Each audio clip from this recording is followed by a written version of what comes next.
Did you ever get what was about the most serious injury you ever had? Never did really get hurt. I want to look at. I don't know. I want to look at all the stuff that you find. Of course, you're younger then, you know, it took a lot Have you ever to seen this? hurt you too, you know. So now that was bareback riding then? Yeah, there was, yeah. But when I'd ride contest riding, that was saddle rock, you know. But Now, how do you hold on with bareback? Do they still have reins or something? no, you gotta just Get the They hair? said they Oh. around there. served, they took in You gotta $900 hand grip, you know. We didn't really like that. You do like the pros now. They have a regular rigging they strap on the horse, and it's got a hand hold for you up there. But we just put a rope on them, you know. There's a lot of them. I bought a few things. I Pull it spent up 43, 44, 45. But down in Saddle Bronc, did you ever win? $47. Yeah, up at Hinsdale, Montana, but nothing to watch.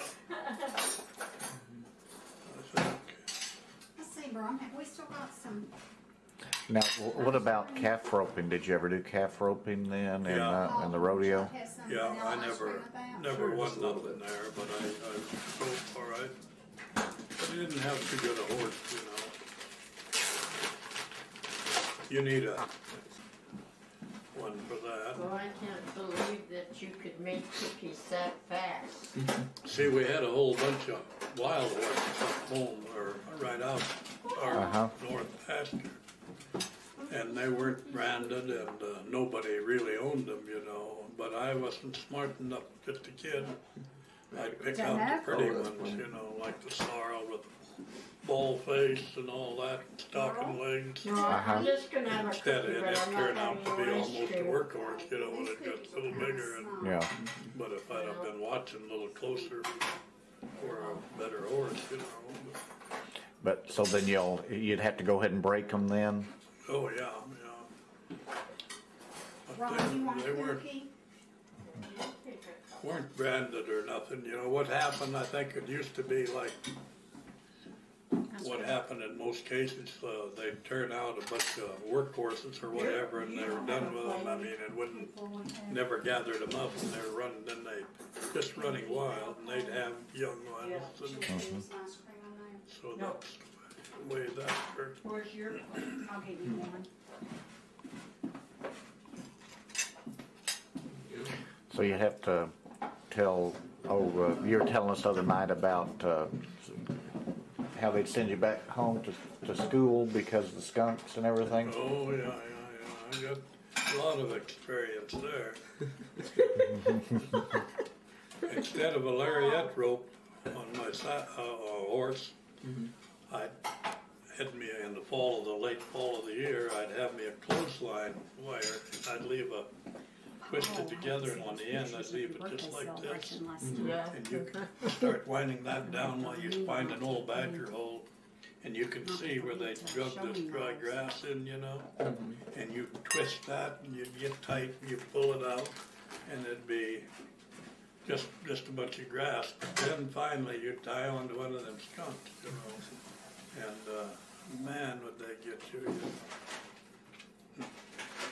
Getting sent home from school, I can't even imagine just passing one of those in a car, you know, it's pretty horrible. I don't think I ever even smelt like a direct blast from one. Oh boy, I've gotten it a couple times. Once I went under, there's one big one, look, I don't know how many that I thought there was. I thought it was a bunch, but only wound up being 6 into there. But I got this one and was trying to fish him out of there, and I was out of shells. And this biggest one, great big old thing, he was going to come by me, and I wasn't going to lose him, you know. And there's a piece of a broom handle there like that, going to hit him back of the head, and man, he seen it. He was coming. He just got me square in the face, you know. No. Do they stand up on their like front paws or something when they spray? Is that right? Or No, most of the time they'll just on their they kind of. On their front end, but they'll raise their back end, and that's what gets you, you know. And so why were you messing with the skunks? What were you trying to do? We're going to take them home and skin them out, you know. 'Cause you could get, I never got that much money for them, but. And the one time I was out there and I run into this den of them, and I wound up getting 9 out of that one den, twisting them out with that wire like that. How much did they pay you? Well, I don't know. Back then, sometime you could get up to maybe $3, a real good one, you know. But Ooh.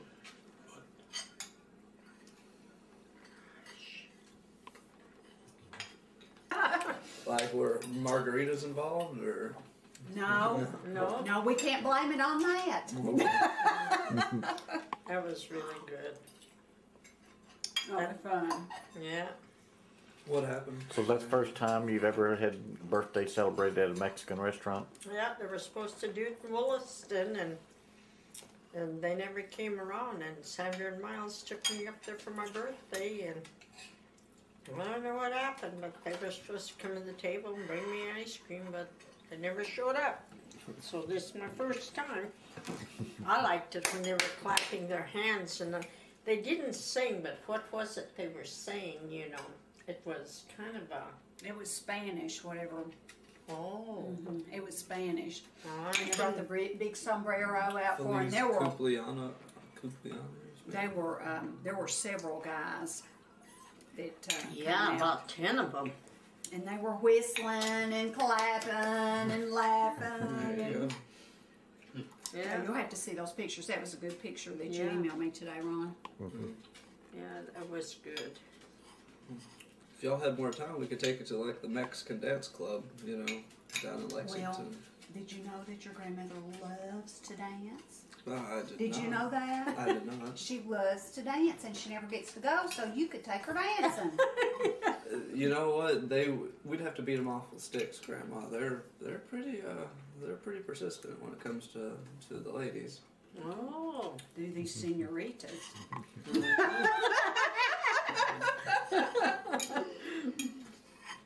So are you dancing now? Oh no, I mean I try, but I wouldn't say anything that really qualifies as dancing. you don't do it professional anyhow, do you? Oh no. That's all right. Skunk, you know, I said the skunk was dead, of course, but you cut this stink bag, you know, and it's kind of a pusty stuff will come out of there, and it's 10 times worse than getting sprayed by a skunk, Cause you got you know. And this guy run a cafe next to a door to my brother, and he's a big, heavy-set guy, and he'd sleep with his window open. And the brother wanted to get this little jar of scent, you know, and stick it in this window. Just play a dirty trick on him, you know. But the old boy died before he could do that, you know. So that never got done. You still had to. But this neighbor, he was a Norwegian that I got. I told him, Cornelius was his name. Oh, yeah. And I told him, I'm going to milk a skunk on your place out there. I said, it'll smell for about a day and it'll be all, oh yeah, go ahead. Yeah. And I did that, and oh my gosh, that smell. And then I'll come back by about a week later on my trap line, you know, and he come out, boy, don't you ever milk a skunk in my yard again. That was still smelling just so bad, you know. Did you know better at the time that it would smell? Well, I figured it'd take longer than a few days, but I told him it'll just smell for a few days, you know. We had to use tomato juice to get that smell. Yeah, that's what I heard. Tomato juice does the trick. Yeah. See, now you were talking about the other day about how you would be the ones whenever you're working with the sheep and everything and cutting them and all that. Oh yeah, I was the only one who had good teeth, you know. And I don't know if you know anything how they do it or not. You know, you cut the end of this bag off, you know, What are you talking about? Sheep. Nuts. Oh, okay. Castrating sheep. And you cut the end of this bag off, and then you take your fingers, you squeeze them a little, and then you put them in your teeth, and you pull them. There's two of them, you know. And you pull them out, and that's the way you done it, you know. And I was the only one that had good teeth at that time. I think I'd probably break my teeth out just for that. It'd almost be worth it to not have good teeth. Well, you know, when they do this to the calves, you know, they call them Rocky Mountain oysters, you know, and man, those are big feeds in Wyoming and, well, even in North Dakota. Because how do you eat those then? Oh, you fry them. Fry 'em. In fact, I'd spit them in this bucket. You had a bucket right on the railing there, and I'd spit them in there, you know. And then as soon as we got done with them, I don't know how many we ducked. Be quite a few hundred, you know. Why, the boss would take them up and he'd take and fry them, and he might even put some eggs in, kind of scrambled eggs with them, you know. But they were, man, were they good. Can I wipe some of those? To be a sheep herder or work with sheep? Yeah, we were in, most of the time, that was in the spring of the year, I'd help with the lambing, and then later on we'd do this docking. But then I herded them too, all right. Mm-hmm. Like the dry, they'd have what they call a dry band, you know, and I'd herd them. And so I'd be out there at sheep camp just by myself, you know. And How is that? Yeah, so how long would you be out there by yourself like that? Well, the boss had to come around about every 10 days or something with a load of water for you. Mm-hmm.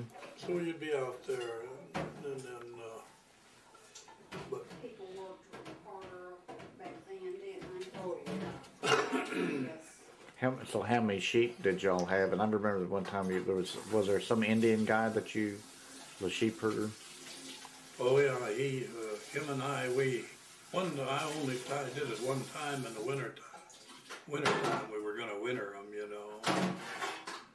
He was a Mexican or an Indian, yeah. That's probably the one you're talking about. Well, in the winter time there, we had to put we had a canvas and stuff and quilts about this thick. You barely lay under them to stay warm, you know. Mm-hmm. Them sheep camps, terrible. Wouldn't hold heat, you know. When you say sheep camp, that's really almost like the old covered wagon. Or... That's what it was, yeah. And then, how many sheep did you watch then? well, we had, like there, we'd probably have almost a couple thousand head, you know, or something like that. And then in the summertime, when we were lambing, we'd put them in smaller bunches. If whatever lamb that night, if we got 30 lambs that night, we'd leave them in a bunch for a day or two, you know, or 3. And then we'd put them with another bunch to give us about 50, 60 head, you know. Mm-hmm. And then we'd have to flag them so the coyotes wouldn't bother them. I had one night, the coyotes got in there and the sheep moved on me, you know, and when I went to bed. And I think it was 14 lambs, them things killed, the coyotes killed, you know. 14. That's a lot. Some of them, they just bit them one time, and then some of them, they ate a little on them, you know, so. You think they're just taking up just to eat on them? Yeah, but they were, I don't know, teaching their pups or what, I don't know really what, but they just loved to kill, you know. Now, did y'all have any sheep dogs to help? Oh yeah, we had dogs. We could send one of them dogs, say, go around, and he'd take off and he'd go all the way around, up for about a mile. The sheep, you know, are all scattered out. And he'd run around the whole bunch, and they'd actually, you know, go together. Do you know what breed they were? Or? No, I don't. They were. I don't think they were. No bloodlines in them, but really, they really done That's good. what is under there. Think a Spooky could be a sheepdog? I can lift that lid up, I don't and I know. keep stuff down in there Probably that I not. don't need, that I don't use very often. Yeah. No, these weren't too big a dogs. Most of them, they were. Now, see, I don't know what you'd call them really, but on just my kind of kitchen, a. Oh, some of them like a little collie looking, I you had know, but this off. Kaka and asked me if I knew about the rosettes, and well, they knew it all, but I think they came from Michigan, from Minnesota. Yeah. So y'all were meeting with the Smiths, Tita Smith today in Helen. So Dad, what was this about lutefisk? What's that? Because we're Norwegian tradition. well, it's just something real good to eat, you know. And someday I'm gonna, if I can get it going, I'm gonna try to make some perfume with it. You know? And also on the skunk, you know, I might try some of that too. That's a formidable odor there. Yeah, but how do you make lutefisk? And what is it? Well, it's a cod, isn't it, It's fish? a cod put into In the lye, lye. and soaked in lye for Sounds so good. long. That it dries the fish completely out. No. Okay, and you boil it, and you have to finish it just at the right temperature, don't you? Well, I don't know how. They put it in a little bag too, like a mash bag where it won't come apart. And they boil it for just so long, or you can bake it. And then it's put on the table, and they have real butter, melted. And they soak that fish. Oh, but the smell But is before horrible. that, it's out, used to be out on the street, on the sidewalk. And Yeah. of course, the dogs would come by and you know what they would do to it, you know. And, they couldn't walk by without, you know. Oh, they raising their- couldn't reach it because it was in barrel. Oh, no, not all of them. Tall. Floyd, that was before your time. But some of them claim that's where the flavor comes from. Oh, Floyd, don't make up them stories. No story. So is this what we're having tomorrow? Are we?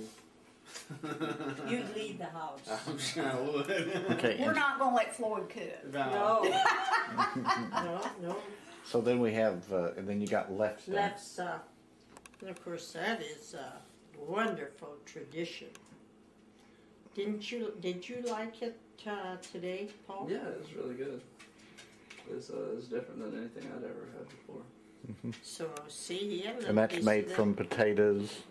Potatoes and flour. Mashed potatoes. A lot of work. Roll it this way, roll it that way, and then you put it on the electric grill. And very good, and you stack it up on towels and let it cool a little bit, and then you take it and put them in packages. Next week I'm going to be helping with maybe close to 1,000. Yeah. Now, so what was the other Norwegian? Kunkaka. Sounds That sounds wonderful. Oh, I wish I'd brought my iron, and I would have made it. Once you put the batter on, you put about a tablespoon on this hot grill that it comes. It's got pictures on it, designs, and then you take it off right away and you put it in a cone and you roll it. Haven't you seen stuff that is like whipped cream or different things in a cone, kind of? Okay, that's almost like the same thing. So this is a dessert. Well, dessert or anything, you know. It's a pastry. It's a pastry, and then we have rosettes, and that is good. And that you dip in a batter, and you've got a metal. It's a metal iron thing, and it's got a designs on it. You dip it in there. The grease is soft. You put it in the grease. Take it out. Hope you can get it out and do it straight. Then I made sand tarts. That's really good. It's all good. Next time we come down here, we'll bring them irons along. I'll bring the iron along. I wouldn't make. I was gonna make it and bring it here when I came, and I thought that all the women would have been happy to have had that. Very good pastry. Paul would have and the gone boys. nuts. The boys would have liked to eat it too. You know. Very delicate. Well, see, the other night you were telling us, because, you know, like I've always told them that how our name really should be Johnson, and it's not Daley, so Dad, why don't you just tell us about that? So really, should we're be a Johnson. really Johnsons. You are Johnson. You're not a Daley. What? What? Isn't that the shock? Pretty shocked. So You Dad, are so a so Johnson. what happened then? About when did that occur? Oh, what year? When? Your dad was. What was your dad's name? John Johnson.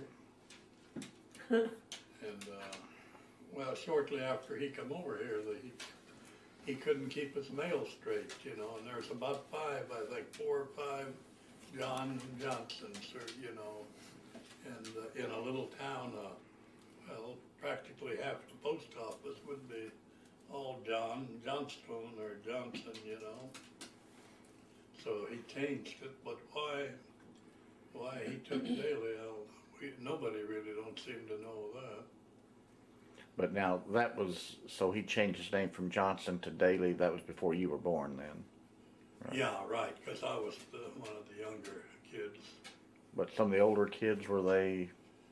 Well, like I suppose Leonard and Lester, you know, would have been. Johnson. I don't know how long what year he died. I don't really know that for sure.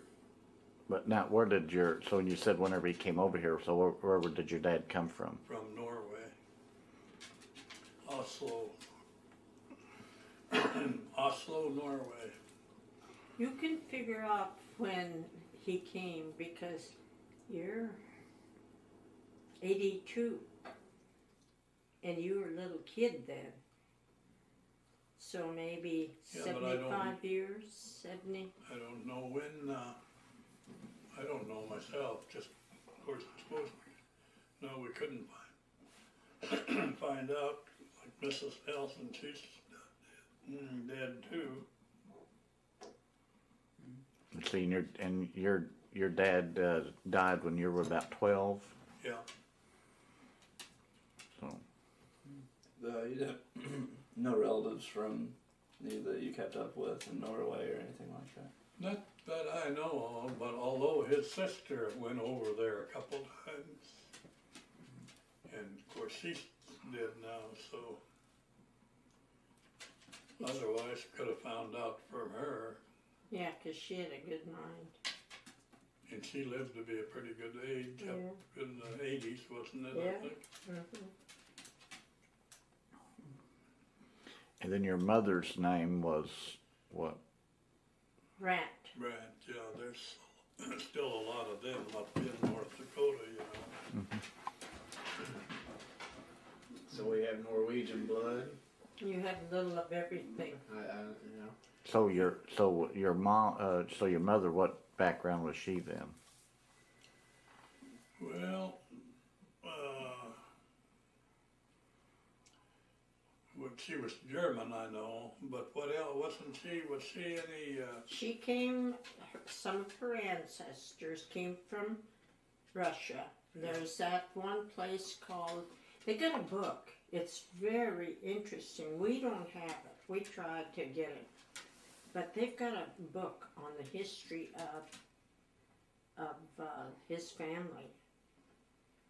And we really need to get a hold of that book and make copies of, you know. Now, Floyd's family, or his mother, but being a Brant, they had ball teams. I mean, in North Dakota there, they lived in North Dakota up by Minot. They had big ball teams, well known. Basketball. No, I mean, baseball. baseball. Yeah, someday I'll try and get a book, make some copies so you guys could see Yep. So now your parents then what? My mother came from, let's see, one of them came from Romania, and the other one came from Russia, and they've got German in them too. And we have the whole history of my family. There's a book published all about my family. Was that your grain? Well, I went to that, but it was at Grass Butte. I even have the papers of the boat that my parents came on from, and they landed in New York. I have all the documents about it. It's really amazing. So they come from Russia? Well, coming from Romania and other places, but I got the whole history of it. Because I can remember as a little kid, I saw your grandmother who couldn't speak any English. Yeah. Yeah, when they came over. She was Romanian? Mm-hmm. I couldn't understand them, and it would make me so mad because they would talk. And I know they were talking about us. I have tried, that's why I bought a Spanish book. And while I was in Arizona, because I thought, boy, I'm going to get them somehow. Well, they talk, I was going to learn it, and I'm going to learn it yet. They're going to teach a class, too.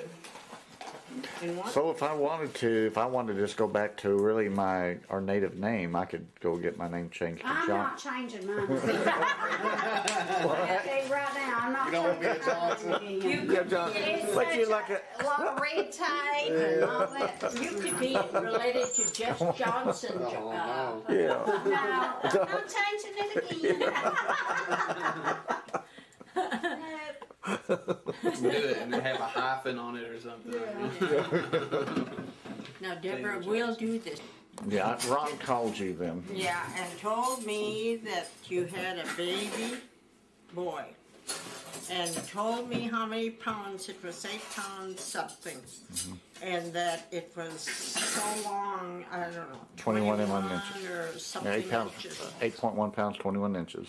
So then I wrote it down because Floyd was out fishing, and I said, Paul, whatever your... Drew Ho.